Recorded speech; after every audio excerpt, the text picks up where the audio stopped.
अब वैष्णवों को तो दिख रहा है कि भाई ये सब आचार्य चरण जा रहे हैं, परंतु श्रीनाथ जी वहां गिरिराज जी में ऐसे खड़े थे, गोसाई जी श्रृंगार कर रहे थे। सो ठाकुर जी के हाथ कांपन लगे और ये भुजा कांपन लगी, मोह कांपन लगो। गोसाई जी बोले जय जय जय जय, कहा भयो? ठाकुर जी बोले सबरी लड़वे आ रही है मोते, ये ललता विशाखा रूप मंजूरी सबरी मोते लड़वे आ रही है, मुंह पे जो है का मुंह पे आके मेरी छाती पे खड़ी आ जाएंगी, वो गारी देंगी आके सामने। कलयुग में तो वो सब हितरवंश महाप्रभु हरिराम व्यास आदि सब ये तो आचार्य हैं, पर निकुंज में तो सब सखियां हैं। गोसाई जी तुम एक काम करो, बोले कहा इन सबन को राधा कुंड पे ही रोक दो, अगर जी गिरिराज जी आ गए जो मुंह को बहुत गारी देंगी समन सामने आके, और मैं डर जाऊंगा, मैं तो लाला हूं यहाँ पे। गोसाई जी बोले नेक रुक जाओ, श्रृंगार तो पूरा कर लो। बोले छोड़ो श्रृंगार, ऐसी भगवत तुम तो जाओ, उनको रोको।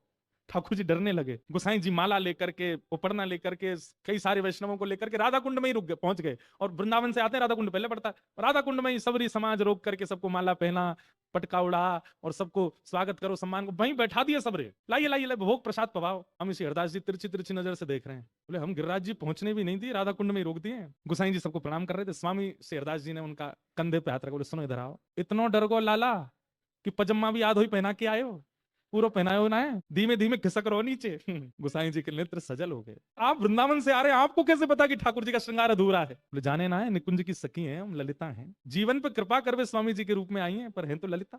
और सुनो, हाँ भाई कोई प्रसाद नहीं पावेगा राधा कुंड में, अब तो भाई की छाती बैठ के पावेंगे, चलो वहीं गिरिराज जी। जी बोले जय जय, लाला छोटा सा डर जाएगा। बोले कोई कृष्णदास भूत कैसे बनो, ये बता।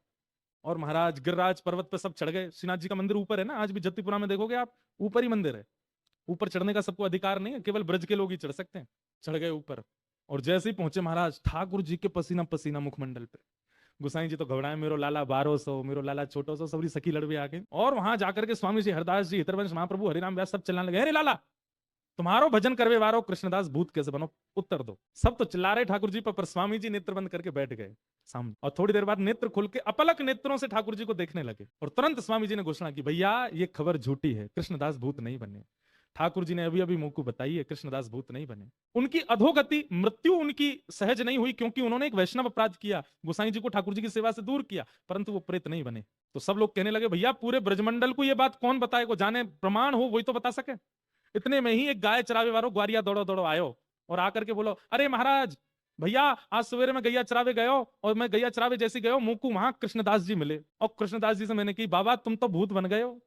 तो बोले अरे ना है, जे सबरे ब्रजवासी भोरे भारे इन्हें झूठ फैला दिए, मैं भूत बन गो, मैं तो ठाकुर जी की नित्य निकुंज लीला को एक सखा बन गऊ।